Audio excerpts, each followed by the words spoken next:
Hey everybody, Bandit here. Welcome back to the channel. And for today's video, we're actually in Microsoft Flight Simulator 2024 and Microsoft Flight Simulator 2020. Microsoft just put out the public alpha build for testing, and a lot of people got a chance to try it, and I had a chance to give it a go over the weekend. Hopefully you did too, but in case you didn't, I thought I'd do a little performance comparison video so we could look at how the new sim performs with your existing hardware. For my setup, I have a AMD 5800X3D, a NVIDIA RTX 4080 Super, 32 gig of RAM, and a 2 terabyte SSD, and I'm running it in 4K. We'll go over the settings for each of the sims there in a few minutes, and we'll talk about the scenarios. It's not really an apples to apples comparison. This is an alpha build of the new sim, and I'm not sure what each of the sims is using for photogrammetry, and none of the updates, world updates, are in 2024 for this alpha build. So it's not really an apples to apples comparison, but it gives you a general overview of how the sim performs, and I found overall it performed comparably to 2020.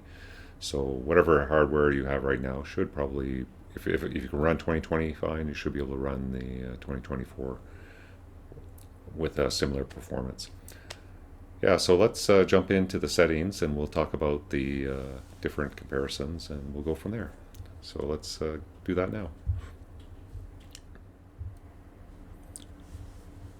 Okay, when I installed the alpha and I loaded up the settings, the default global rendering quality was ultra, and so that's what I'm going to use for the entire comparison. And I set the same settings for Microsoft Flight Simulator 2020.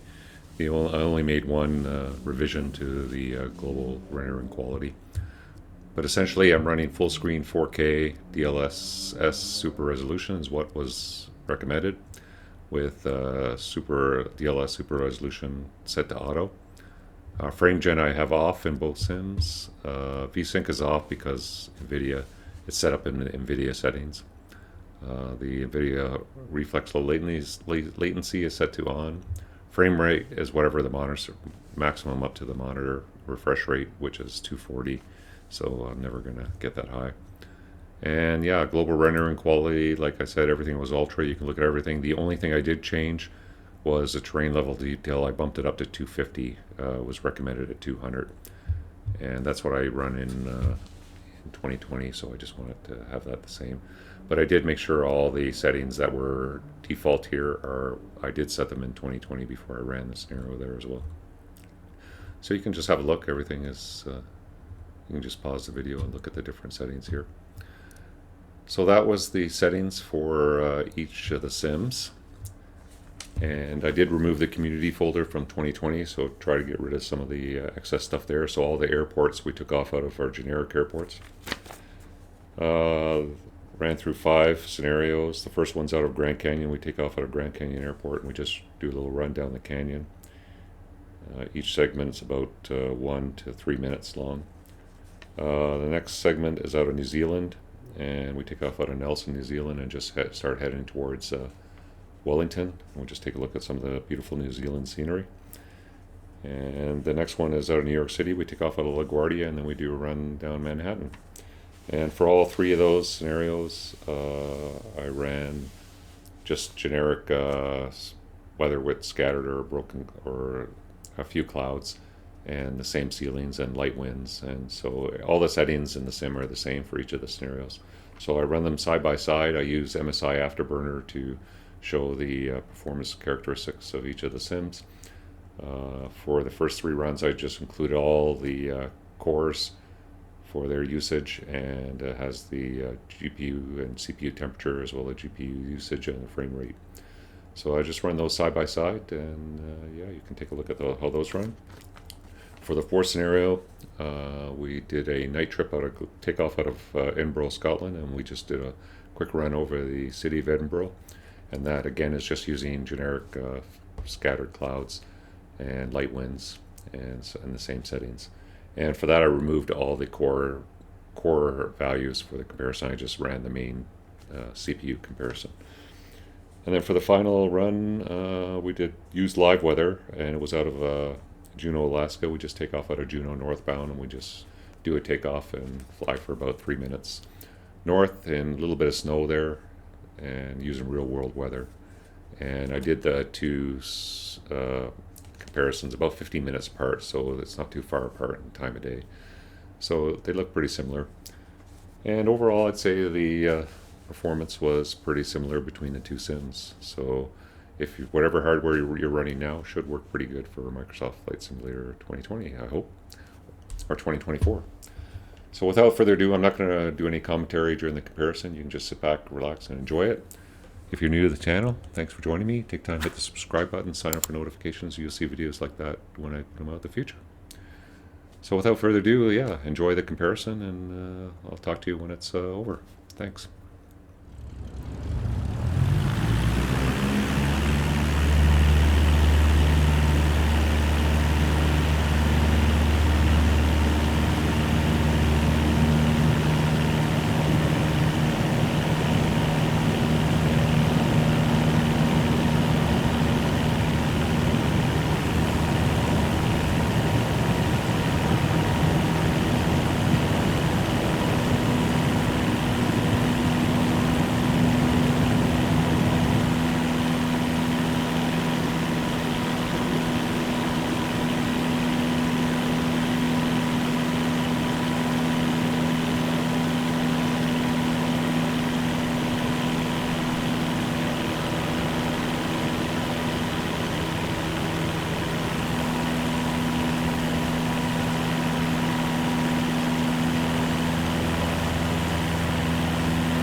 Well, I hope you enjoyed those comparisons.